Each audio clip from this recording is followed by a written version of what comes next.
Adelante, hermana. Ya, oremos.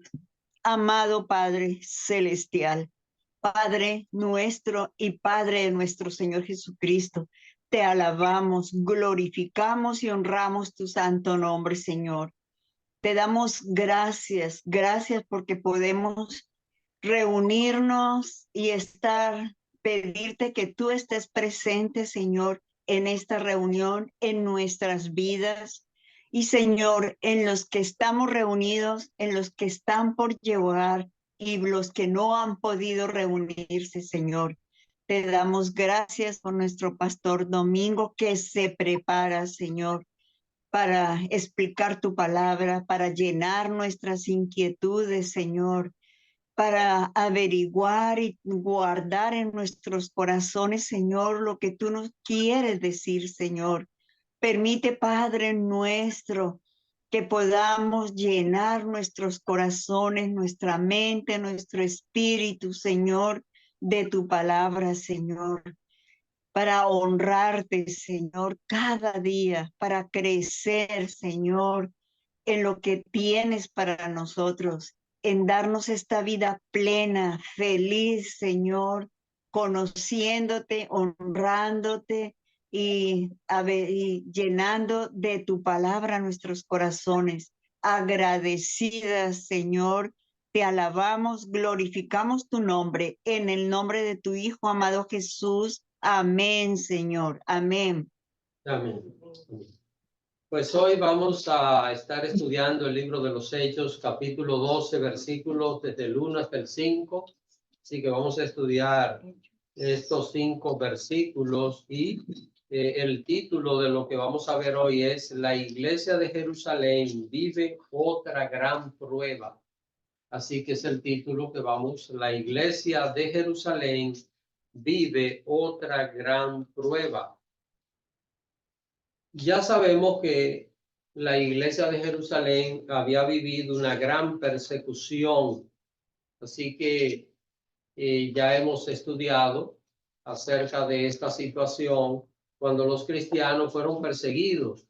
Esta persecución, que fue la primera, aconteció en el año 34, a finales del año 34 o en el año 35 de nuestra era. Así que es importante poder tener esto claro porque más adelante nosotros vamos a ver algunos detalles que es bueno confrontarlos. Así que finales de año 34 o en el año 35 de nuestra era, la iglesia de Jerusalén vivió aquella primera persecución. Muchos creyentes tuvieron que salir huyendo de la ciudad. Y fruto de esta situación se formaron muchas iglesias en diferentes lugares. Sabemos bien que lo de Dios nadie lo va a distorsionar. Aunque hayan dificultades, aunque hayan oposiciones, aunque se presenten problemas, lo que Dios ha determinado se va a cumplir. Y esta persecución lo que hizo fue que multiplicó la iglesia. Y fruto de esta situación, sabemos que en diferentes lugares se iniciaron iglesias, como fue el caso de Samaria. ¿Recuerdan quién fue a Samaria a predicar? Felipe, ¿verdad? Felipe fue a Samaria.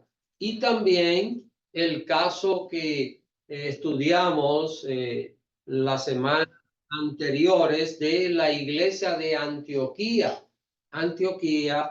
de Pisidia. Así que en esta primera persecución que hubo, los discípulos del Señor fueron perseguidos, pero miren, algo que no pasó es que los apóstoles no fueron perseguidos. Y vamos a ver, vamos a leer la primera cita bíblica para que nosotros confirmemos esto. Hechos, capítulo 8, verso 1. Así que vamos a ver Hechos 8:1. Lo que quiero es que entendamos esto de la primera persecución para que podamos entender lo que vamos a comenzar a estudiar hoy. Vamos a ver, Hechos 8:1. Amén. Y Saulo consentía en su muerte. En aquel día hubo una gran persecución contra la iglesia que estaba en Jerusalén, y todos fueron esparcidos por las tierras de Judea y de Samaria, salvo los apóstoles.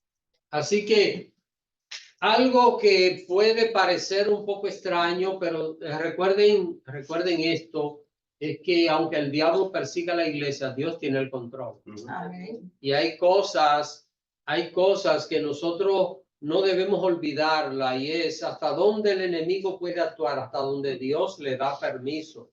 El diablo tiene su libre albedrío, pero ese libre albedrío del diablo choca contra la soberanía de Dios. Cuando Dios establece algo, nada ni nadie lo puede violar, lo que Dios ha establecido. Entonces, los apóstoles dice que no fueron perseguidos.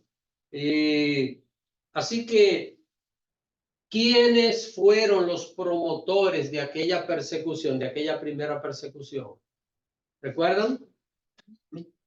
Pablo fue un perseguidor, pero los líderes, ¿de dónde venía aquello? Venían del Sanedrín, los principales sacerdotes, los religiosos de aquella época, los mismos que crucificaron al Señor, que pidieron la crucifixión del Señor, fueron los que desataron aquella persecución. Así que Pablo lo que hace es que se convierte en un líder dentro de aquella persecución, y él toma como suyo propio el perseguir a los cristianos. Así que ya nosotros sabemos esto, hermanos. Déjenme poner esto acá para guardar esta información. La primera persecución, déjenme poner aquí solo primera, fue en el año 34 o 35 después de Cristo. Estamos hablando. Entonces,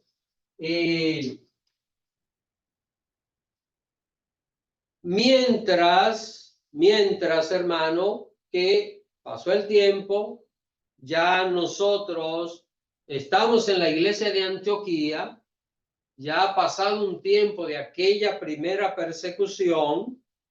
En Antioquía estaba surgiendo una gran congregación, y quiero ver si recuerdan la característica de esta congregación de Antioquía, algo que podemos recordar de ellos.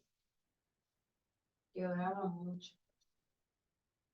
Sí, bueno, la iglesia de Jerusalén era una iglesia dada a la oración, pero enormemente. Pero Antioquía, recuerden, hermanos, que allí por primera vez, los que no eran judíos fueron llamados cristianos, fueron convertidos al evangelio, y los judíos comenzaron a entender que esta gente también podía ser un servidor del Señor como eran los judíos. Así que esto es lo que se produce en Antioquía. Surge una gran iglesia, dice que fue una gran multitud la que se convirtió allí, y esta iglesia tiene característica del modelo de lo que sería la iglesia en el mundo gentil. En Jerusalén, mientras, repito, en Antioquía la iglesia estaba floreciente, la iglesia estaba avanzando. En Jerusalén ahora se estaba dando una nueva situación de persecución. Así que probablemente, hermanos, esta nueva persecución se produjo 9 años después de la anterior. Así que cuando nosotros vemos esto, probablemente 9 años, la segunda persecución, estamos hablando de aproximadamente en el año 44 después de Cristo. Es importante a veces tener estos datos un poquito claros en nuestra mente, porque esto nos da a nosotros una panorámica mejor. Porque a veces estamos leyendo y de repente pensamos como que estas cosas ocurrieron todas en un mismo tiempo. Y no fue así, hermanos. Entre el capítulo 8 del libro de los Hechos y aquí lo que aparece en el capítulo 12, pasaron nada más y nada menos que unos 9 años aproximadamente, cuando se desata esta otra persecución. Ahora, en la primera persecución, ¿quiénes se levantan? Se levantan el sumo sacerdote. Así que el Sanedrín, vamos a poner esto aquí. Aquí viene el Sanedrín.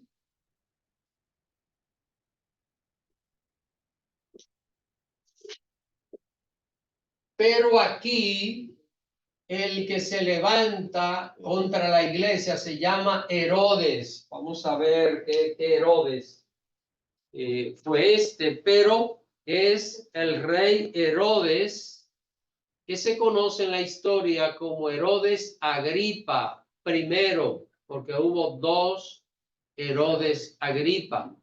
Así que que por cierto no fue el que inventó la gripe, pero bueno. Era tan malo que creo que en él se originó esa situación. Entonces, Herodes Agripa I se levanta a perseguir la iglesia y fue en el año 44 por una razón muy clara en la historia, y es porque este rey muere en este año. Ahora, ¿por qué yo digo esto y relacionamos todo esto? Vamos a verlo en 2 semanas. La próxima semana no, pero en 2 semanas, que cuando vamos a terminar esta enseñanza de este libro, vamos a ver acerca de esto. 44, el año de la persecución, y este rey es el que se levanta para perseguir a la iglesia. Vamos a ver lo que nos dice el verso 1 de Hechos, capítulo 12, Hechos, capítulo 12, verso 1. Así que alguien, por favor, que se lee esta cita bíblica. Bueno, Jennifer. Amén. En aquel mismo tiempo el rey Herodes echó mano a algunos de la iglesia para maltratarles. Noten cómo dice aquí la palabra de Dios, El rey Herodes Agripa.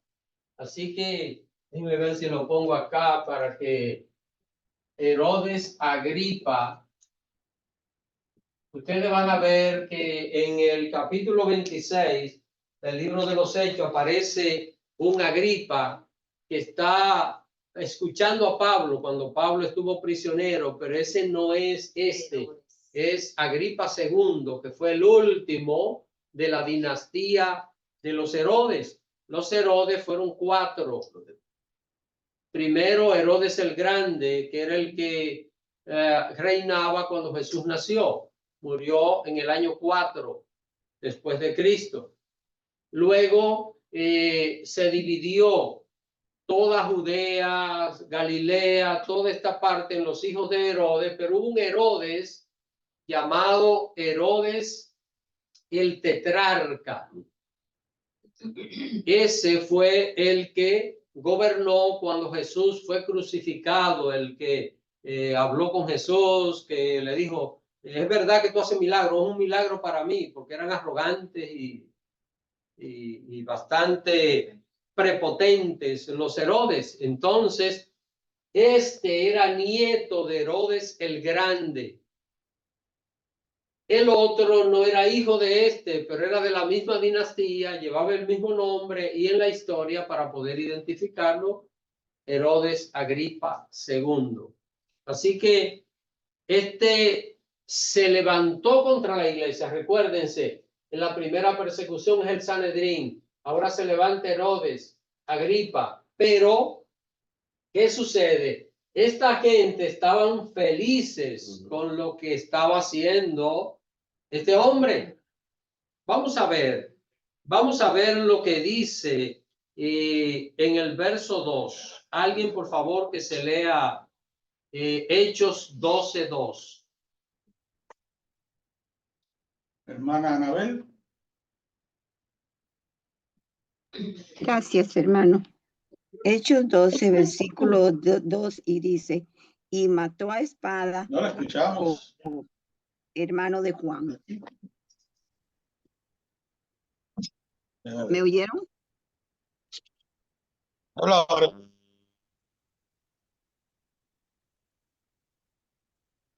No le escuchamos. Ok, ¿me oyeron los de ¿Usted la Zoom? escucha? Pues aquel ¿Escuchan problema. ahora? ¿Ustedes le escuchan? Ok, pues. Bueno, ahí vamos again. Y mató a espada a Jacobo, hermano de Juan. Porque hace un rato se escuchó de todo. Sí, se está Habla ahora, yendo. hermana Anabel. Ahora, ok, porque los de Hablando Zoom están con- Voy a oyendo. cambiar Vamos. Deme un segundo, cambiamos el. Gracias. Yo lo leo. Pastor, una pregunta. Herodes el Grande es el mismo Herodes el tetrarca. No. Herodes el Grande fue el papá de Ah, Herodes el tetrarca. Y tetrarca porque se dividió en 3. Entonces, Herodes, Felipe, otro también, y Lao, fueron los 3 hijos de Herodes el Grande que se dividieron el reino. y después Herodes Agripa es nieto de Herodes el Grande. Herodes el Grande. Estar allá.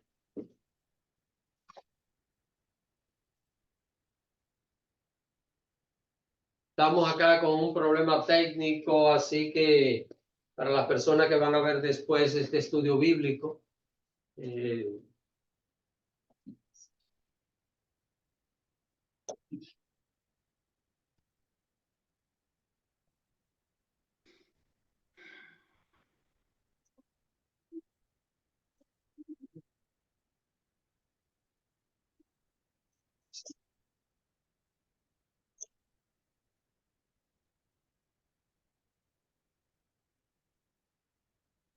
Uno, dos, tres, probando. sí, parece que ya sí. Hermana Anabel, intente ahora. Ok, muy bien.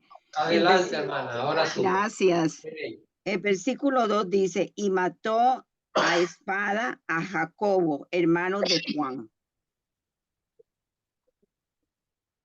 Ahora no le oímos al pastor. Ay, no le oímos. Oye, Un poquito nada más, pastor. oh, Pegamos una. Ay, señora, a mí me pasó lo mismo. Intente ahora. me escuchan. Ahí está, Herodes. ¿No me escuchan? Sí, ahora sí le escuchamos, pastor. Ok, perfecto. Entonces, Amén. las personas que están viendo este estudio, perdonen esto, asunto técnico, este estudio se ve por YouTube. Claro. Así que, pero bueno, ya parece que todo está resuelto. Decíamos que Herodes Agripa primero quiso maltratar a los hermanos de la iglesia. Quiso levantarse con una persecución, en este caso contra los líderes de la iglesia. ¿Y qué dice el verso 2? Dice que mató a espada a Jacobo, es decir, lo tomó preso y lo mandó a decapitar, hermanos. Cuando dice mató a espada, es que lo mandó a decapitar. Este Jacobo, cuando nosotros leemos Santiago en la Biblia, no es el que escribió el libro este, pero Jacobo y Santiago es el mismo nombre. Es el mismo nombre que se usa indistintamente en la Biblia. Y este que murió fue el hermano del apóstol Juan. Así que es importante que nosotros entendamos este detalle, que Jacobo o Santiago Son lo mismo. Jacobo y Santiago es lo mismo, así que es el mismo nombre, los judíos. Entonces, este Jacobo hay uno que es hermano de Juan, uno que es hermano de Juan, otro que es apóstol, otro apóstol más, se conoce como Santiago el menor, y el tercero, un hermano de Jesús. Interesante. Es importante esto, y guarden esto porque la semana próxima vamos a tener una pregunta acerca de algo. Así que guarden esto porque este dato es muy importante para que nosotros lo definamos bien. A veces estamos leyendo la Biblia, hay ciertos datos que parecen como un poquito confusos, pero por esto es importante aclarar todas estas cosas. Entonces, el rey Herodes Agripa mandó a matar a este Santiago, el hermano de Juan. Recuerden que entre los 12 apóstoles Jesús tenía 3, no que él hacía acepción de personas, sino que eran más cercanos a él. Ellos se acercaban más al Señor, que eran Pedro, Juan y Jacobo. Estuvieron casi en el 100% de todas las cosas que Jesús realizó. Ahora, este hermano muere. Estamos hablando del año 44 después de Cristo, cuando muere Jacobo o Santiago, el hermano de Juan. Esta gente, esta familia, los Herodes, tenían fama de ser crueles y sanguinarios. Así que ustedes recuerdan lo que dice Lucas y lo que enseña también Mateo, especialmente Mateo habla acerca de esto, que cuando Jesús nació, el rey Herodes se enteró a través de unos sabios o magos que vinieron del oriente, especialmente de Irán, de lo que hoy es Irán, de Persia, y ahí viajaron, y Herodes mandó a matar a todos los niños que había en Belén, que tenían menos de 2 años, para asegurarse que el rey de los judíos que había nacido fuese eliminado. Así que eran personas muy sanguinarias. Incluso el mismo Herodes mató un hijo de él porque recelaba que el hijo le quitara el trono. Lo mandó a matar. Así que esta fama de esta gente lo llevaba a ser que impopulares. Eran reyes que estaban bajo el Imperio Romano. Quien nombró rey a este Herodes el Grande fue César. Un César de Roma fue el que nombró rey, porque él no era de la familia de rey, el padre de esta dinastía de los Herodes. Así que fue en el año 37 antes de Cristo que él comenzó su reinado sobre toda esa parte de Judea, nombrado por los romanos, pero eran impopulares porque eran crueles, sádicos. Entonces, ¿qué pasa? La decisión de él matar a Jacobo le vino bien al Sanedrín, porque el Sanedrín se oponía completamente a la predicación del evangelio. Recuerden que nosotros estudiamos aquí que los apóstoles estuvieron presos, los amenazaron de muerte, mataron a Esteban, todo aquello, y era iniciativa de esta gente del Sanedrín. Así que vamos a ver lo que hace este rey al darse cuenta que lo que él hizo con Jacobo le agradó a los judíos. Vamos a leer el verso 3. Alguien, por favor, que se lea el verso 3. Hermanos, si tienen preguntas y algún comentario, recuerden, no se lo guarden. Hermana Beatriz. Ya.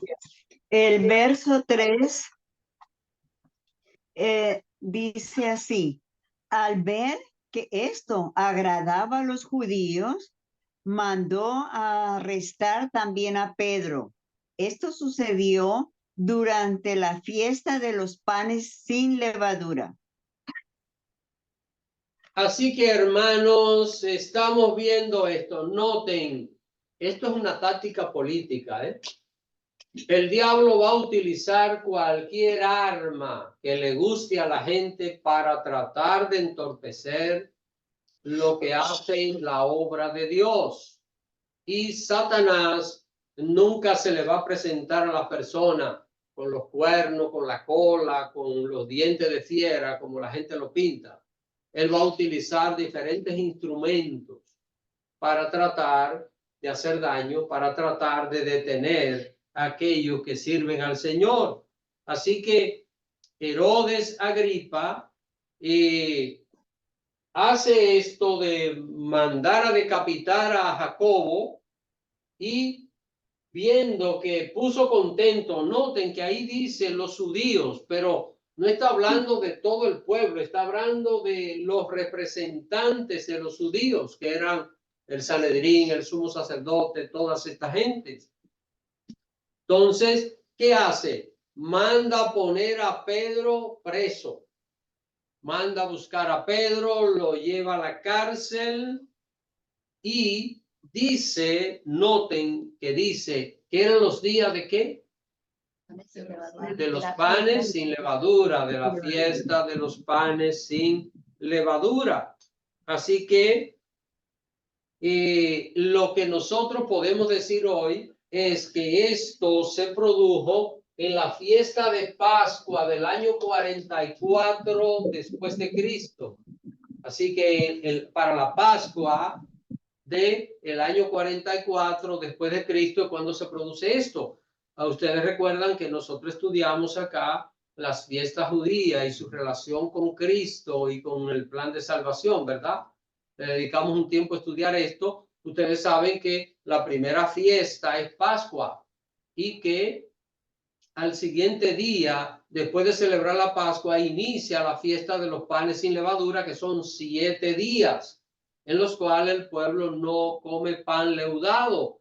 Esto tiene que ver con una celebración del recordatorio de cuando Dios los liberó de Egipto, que aquella noche, la salida precipitada, no pudieron leudar el pan y tuvieron que comer pan sin levadura, y a partir de ahí se inició lo que sería la tercera fiesta judía, porque antes de terminar los panes sin levaduras se celebra la fiesta de las gavillas.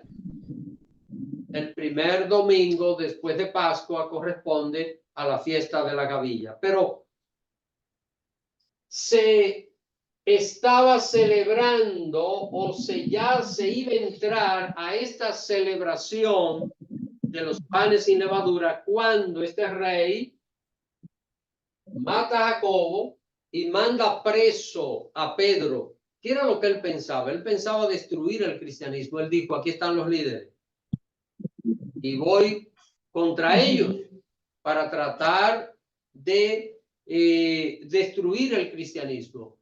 ¿Qué estaba pasando? Nosotros no sabemos qué fue lo que hizo que Herodes hiciera esto, porque hasta este momento quienes habían perseguido a los cristianos era el Sanedrín. El Sanedrín tenía un poder político también.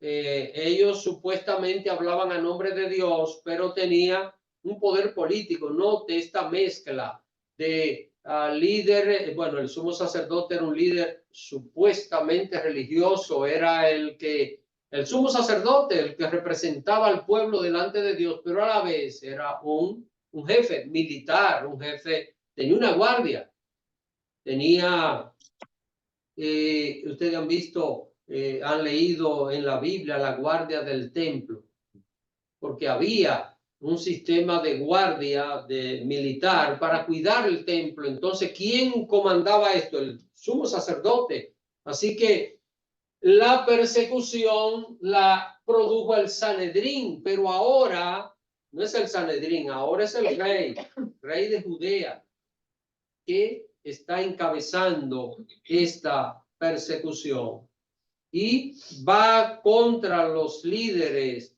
de la iglesia del Señor. ¿Qué año fue este? Año 44, es decir, estamos a 9 años de haber ocurrido la primera gran persecución, donde todos los cristianos tuvieron que salir huyendo de Jerusalén, menos quienes, menos los apóstoles, no fueron perseguidos en aquella ocasión. Herodes elaboró un plan con mucha astucia y maldad. Así que este hombre calculó muy bien. Su propósito era matar a Pedro. No era solo llevarlo preso y decir, bueno, déjame mandar a este hombre a la cárcel para... No, ese no era su propósito final. Lo lleva a la cárcel. Recuerden que ¿qué se celebraba en esos días? Eran días de solemnidad. No eran días en los cuales se podía hacer muchas cosas. Si Herodes hubiera hecho algo en esos días, el pueblo lo habría rechazado porque eran días de solemnidad. Así que por esto lo único que hace es que lo lleva preso, pero tenía una intención. Vamos a ver lo que nos dice el verso 4.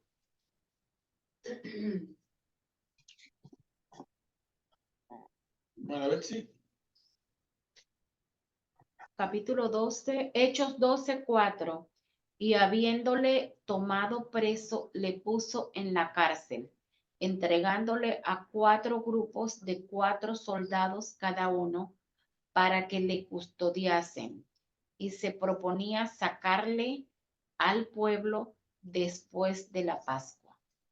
Lo primero que quiero aclarar es que el versículo termina diciendo sacarle al pueblo después de la Pascua, pero realmente es que Pascua y panes sin levadura se juntan. Ya nosotros estudiamos esto, pero déjenme poner esto acá. Pascua se celebra, por ejemplo, hoy. Vamos a poner esto. Hoy es Pascua, ¿verdad? Y mañana es panes sin levadura.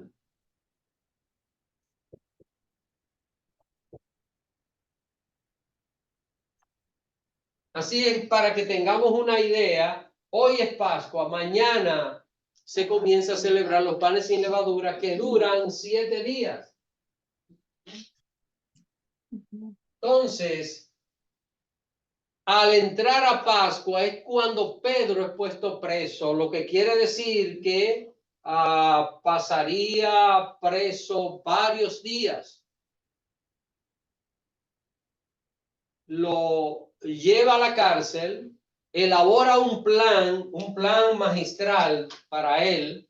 Noten, hermanos, noten cómo este hombre no solo lo lleva a la cárcel, sino que dice que lo entregó ¿a qué? A 4 grupos de 4 soldados, 16 soldados para custodiar a un solo hombre. A un solo hombre que ni siquiera armado estaba, que ni siquiera era peligroso. Sin embargo, ¿cómo el diablo pone en la mente de estos reyes perversos y la verdad que desarrollaban una malicia y una astucia para poder hacer estas cosas? 16 soldados para custodiar. Era como un capo de la droga, como eso. Sí. Era como si hoy dijesen, es un preso de alta seguridad, un preso que debe ser puesto en una cárcel de alta seguridad para poder garantizar que no se iba a fugar de allí. Sería, hermanos, y yo estoy especulando en cuanto a esto, sería que cuando él lo tomó preso, esta gente que siempre estaban, bueno, ya estaban un poquito haciendo amistad porque se mantenían en pugna. Sería que esto le recomendaron y le dijeron, mira, una vez lo pusimos preso y el hombre se salió de la cárcel y nadie supo por dónde. Ustedes recuerdan que en una ocasión los pusieron presos y un ángel los sacó y nadie los vio por dónde salió ni nada. Sería que debido a esto Herodes dijo, no se preocupen, que yo voy a resolver el problema, a mí no se me va a escapar. Así que 16 soldados para custodiar a Pedro. Hermano, ¿será que el hombre podrá evitar que Dios cumpla su palabra? El hombre podrá lograr que lo que Dios ha determinado no suceda. Esto es importante que nosotros como cristianos cuidemos, hermanos. ¿Por qué? Porque esto alimenta nuestra fe, nuestra confianza en Dios.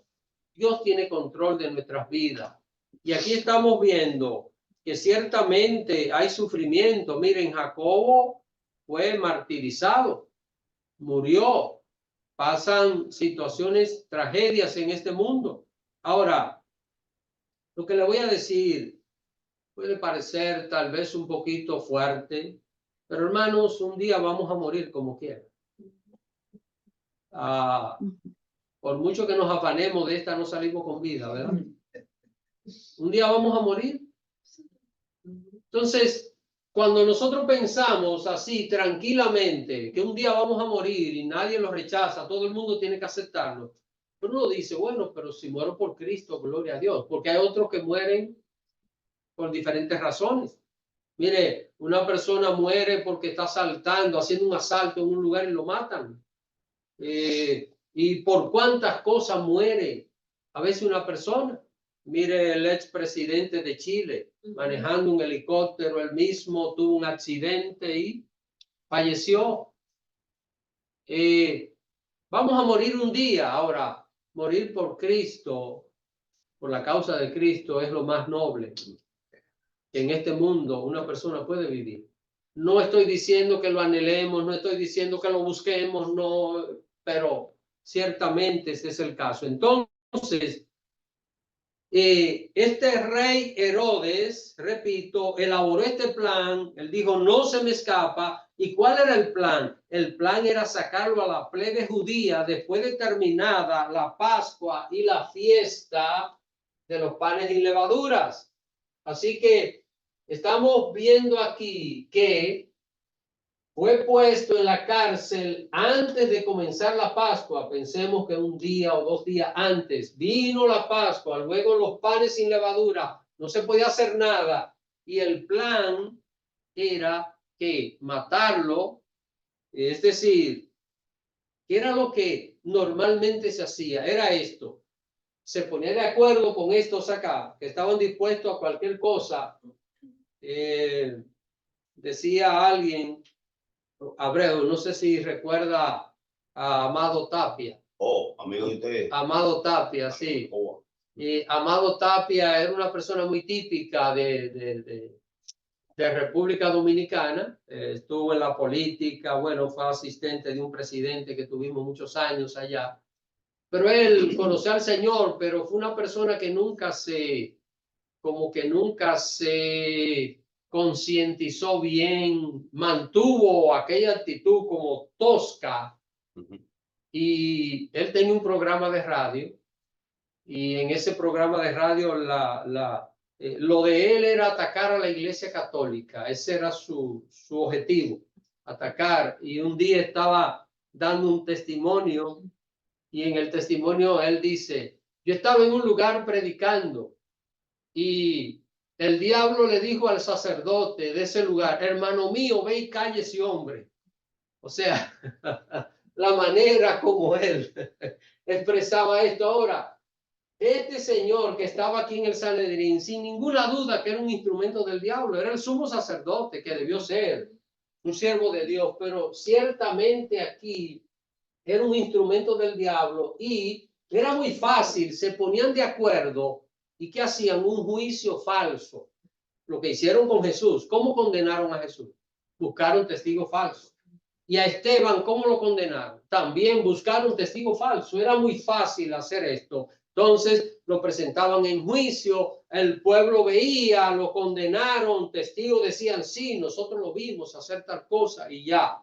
Eso era válido conforme a la ley de Moisés, porque dice que por boca de 2 o 3 testigos se decidirá toda cosa en el aspecto de la ley. Así que esto era lo que iban a hacer. ¿Y qué iban a pedir al final del juicio la gente del Sanedrín con Pedro? Mátalo, mátalo. Así que el plan era perfecto. 16 soldados, no había manera humana en que Pedro pudiese escapar de aquella situación. Ahora, ¿qué es lo que nosotros estamos viendo, hermano? Estamos viendo que la iglesia tiene una gran aflicción. La iglesia tiene un gran problema. Mataron a uno de los líderes. La iglesia está sufriendo porque el hermano Jacobo lo mataron. Y encima de esto, ahora Pedro está preso. Y ellos, los hermanos de Jerusalén, sabían bien la historia de esta gente, conocían bien la historia de los Herodes, de lo que ellos eran capaces de hacer. Así que aquí sucede algo, y yo creo que este verso que vamos a leer es el centro de la gran enseñanza de todo el capítulo. Y es el centro de la gran enseñanza para que nosotros hoy día podamos aplicar esta enseñanza a nuestras vidas. Recuerden que esto es una historia que estamos narrando acá. Ya esto pasó. Esto no se repite. Esta escena exactamente como ocurrió jamás se repitió y no se va a repetir. Pero Dios nos ha dejado esta palabra para que nosotros saquemos una enseñanza acerca de esto. Vamos a ver lo que nos dice el verso 5, es el último versículo que vamos a utilizar en la noche de hoy. Verso 5, alguien por favor que lo lea. Así que Pedro estaba custodiado en la cárcel, pero la iglesia hacía sin cesar oración a Dios por él. ¿Cómo estaba Pedro? Custodiado en la cárcel. Déjenme decirles que aparte de los 16 soldados, estaba amarrado con 2 cadenas. Así que estaba amarrado con 2 cadenas. Quiero que solo para manera de ilustración, para que ustedes vean esto, yo voy a leer el verso 6, que es donde vamos a comenzar a estudiar la próxima semana. Dice, cuando Herodes le iba a sacar, aquella misma noche estaba Pedro durmiendo entre 2 soldados, sujeto con 2 cadenas. Así que estaba encadenado. Y 16 soldados para cuidarlo. Era imposible, humanamente hablando, escapar. Si usted sabe lo que pasaba cuando un soldado dejaba escapar un preso, lo mataban. Pagaba con su vida. Esa era la ley del Imperio Romano.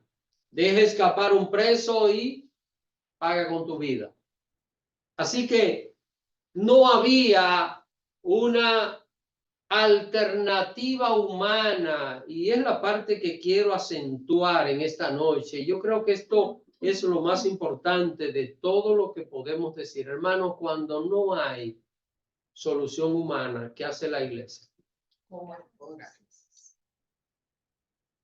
La iglesia pudo haber utilizado otras estrategias. Déjenme decirles que entre los creyentes de Jerusalén había gente influyente, ¿eh? Nicodemo llegó a ser cristiano, era miembro del Sanedrín. No sé si para este tiempo tal vez estaría allí, tal vez no. José de Arimatea, dice la Biblia que era un hombre rico, fue el hombre que pidió el cuerpo de Jesús a Pilato para bajarlo de la cruz, y él lo llevó a una sepultura que estaba cerca de el Gólgota. Dice que era un hombre rico de Judea, y también era miembro del Sanedrín, que no había consentido en lo que esta gente habían hecho. Habían personas influyentes. Si ustedes ven en Lucas capítulo 5, aparecen allí unas mujeres que dice que apoyaban a Jesús económicamente, y entre ellas menciona a una llamada Susana, dice Chuza, la que era mujer de un intendente de Herodes, y otras mujeres célebres.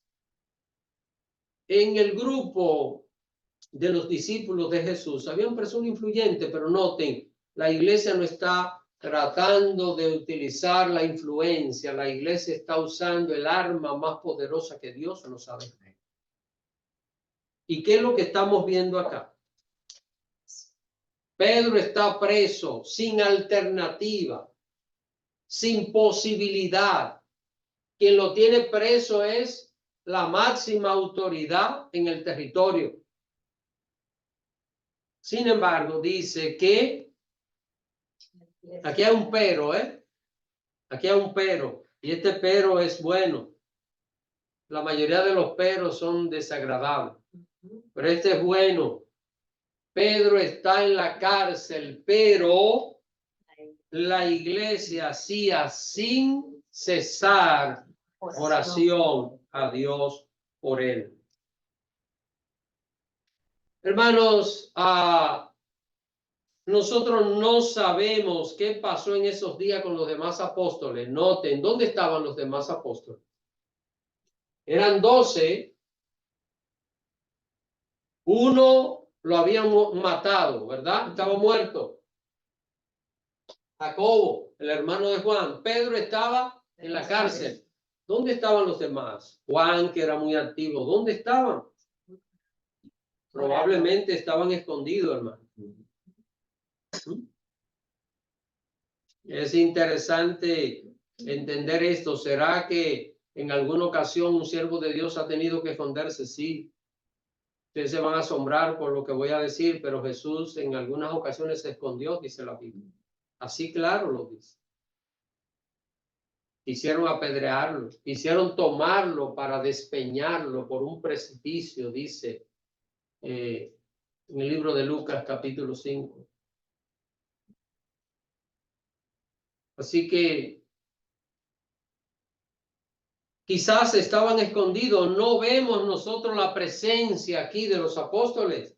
Puede que los hermanos, viendo el peligro, le dijeran: no, hermano, vamos a esconderlo, vamos a llevarlo a tal lugar, ustedes no pueden salir, nosotros estamos al frente. Era una iglesia muy unida, donde había esa preocupación familiar los unos con los otros. Así que, ¿quiénes eran el objetivo principal del perverso rey Herodes? Eran los apóstoles. Herodes no desató persecución contra los creyentes. Él no dijo: persigan a todos los cristianos. No. Él quiso destruir el liderazgo de la iglesia.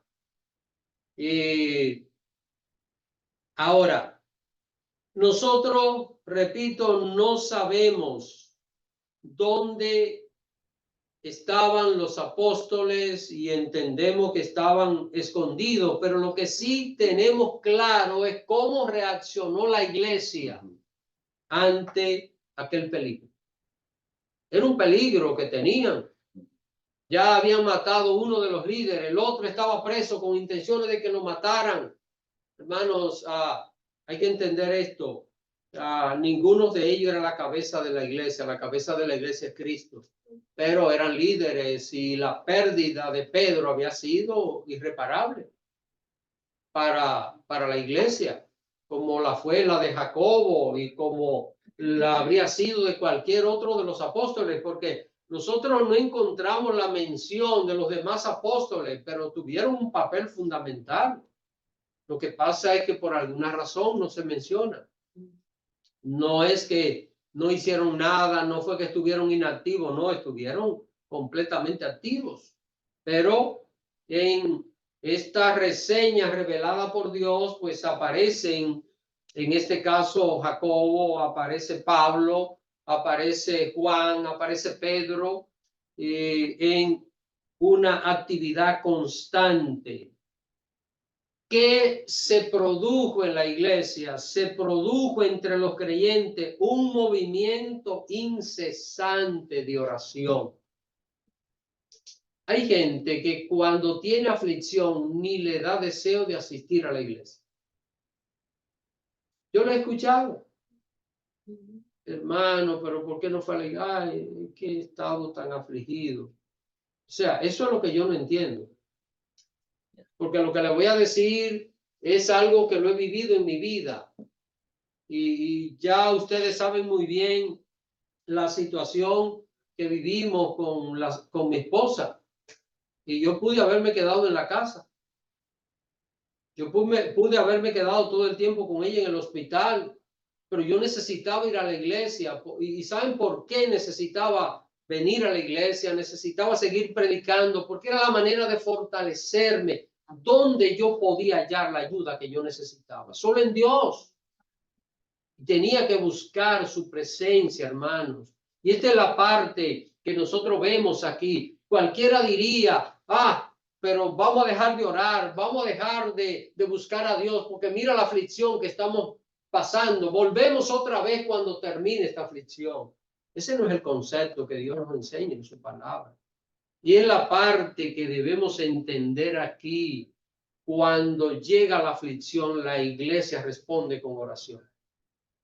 Esa es la manera que nosotros pelear. La Biblia dice que nuestra lucha no es contra sangre y carne, sino contra principados, contra potestades, contra huestes espirituales de maldad en las regiones celestes, por lo que debemos tomar que toda la armadura de Dios para poder resistir, para poder salir adelante. Así que, ¿qué hizo la iglesia? Empezó a orar, ¿cómo? ¿Cómo? ¿Qué es esto? Constantemente. Todo tiempo. Así que, hermanos, esto fue cadena de oración por todas partes. Los creyentes en diferentes lugares, grupos se formaron. Bueno, no se formaron, esos grupos existían, ¿eh? Porque hay otra cosa. El creyente, que es un creyente de oración, cuando llega la aflicción, va a continuar orando. Porque se crea el hábito. Se crea ese hábito tan positivo. Así que los hermanos se unen en oración y sin cesar se levantan para clamar. ¿Por qué? Para que el Señor liberara a Pedro de la cárcel y para que el Señor detuviera que la persecución que este rey había levantado contra la iglesia de Cristo. Se lograron los dos objetivos. Bueno, no lo vamos a ver hoy. La semana que viene. Vamos a verlo. Vamos a verlo. Vamos a ver la semana que viene una parte y en 2 semanas vamos a ver la otra parte. Si Dios respondió esa oración incesante que aquel pueblo estaba haciendo. Sí, llevando esto a la aplicación y a través de los tiempos, de las épocas, hemos visto que aún reyes, pero han reconocido el poder que existe dentro de la iglesia, de los hombres que oran. Hubo alguien que dijo, hubo Isabel I. Isabel I, ya. Que ella tenía más a un hombre de rodillas que a un ejército bien armado. Ujú. Y eso lo veo en el grupo de oración. Cada vez que hago una necesidad, inmediatamente ahí va la petición. Y ya no es por una rutina, porque yo sé que cada uno de los hermanos que contestan o que inmediatamente van delante de toda la gracia y dice, Señor, mire esta situación. Señor, fortalece el corazón de la hermana, del hermano. Señor, aquel que está enfermo. Y hemos visto milagros realizarse. Amén. Hemos visto la voluntad de Dios cumplirse. Por eso, hermanos, debemos, al igual que la iglesia, persistir en la oración. Amén. Esta es la mejor arma. En vez de nosotros hablar, en vez de nosotros emitir juicio, es mejor callar e ir de rodillas delante de toda la gracia. Amén. La iglesia puede crecer. Porque nosotros nos estamos pasando hace mucho tiempo que no hemos visto crecimiento, pero Dios nos ha dado unas rodillas para clamar a aquel Dios soberano que controla todas las cosas, como usted dijo al principio. El Señor le da límite al diablo Ujú. para que persiga a la iglesia, ataque a algún siervo, pero tiene su límite. Y Job dijo, si él determina una cosa, ¿quién lo hará cambiar? Ujú. Él pues acabará todo lo que ha determinado de mí, muchas cosas que hay en él. O sea, debemos confiar en la mano de aquel que tiene control de todas las cosas. Amén. Amén. Amén. Yo tengo acá una pregunta y ya con esto concluimos. Vamos a ver, una pregunta. Quiero escuchar, aunque sean cortas opiniones, ¿eh? ¿Qué debemos nosotros hacer hoy cuando llega una aflicción difícil? Orar sin cesar. Amén. ¿Alguien de Zoom que quiera opinar? Y llamar a su grupo de oración. Hermana Abel y después la hermana Beatriz. Sí, cuando yo he tenido aflicciones, el arma más grande que hay es la oración, porque las batallas se pelean de rodillas. No en nuestro tiempo, en el tiempo del Señor, pero siempre las contesta. Gracias. Hermana Beatriz, también levantó la mano. Ay, sí, yo estoy de acuerdo con la hermana Anabel y estoy pensando en Cirito cuando me llamaron que el doctor dijo que tenían, el que quería verlo por última vez, abrió todo el día para visitarlo. Y Cirito está allí y el doctor dijo de una manera insospechada, él ha vuelto en sí, ha mejorado y hasta ahorita está respondiendo a su tratamiento y oramos por él, todo el grupo. Es algo hermoso, hermoso, porque recién que yo les mandé él siempre, cuando Francisco iba a visitarnos, él le decía, señor Valverde, quiero pedirle un favor. Claro, sí, usted me puede traer una nevera de broma.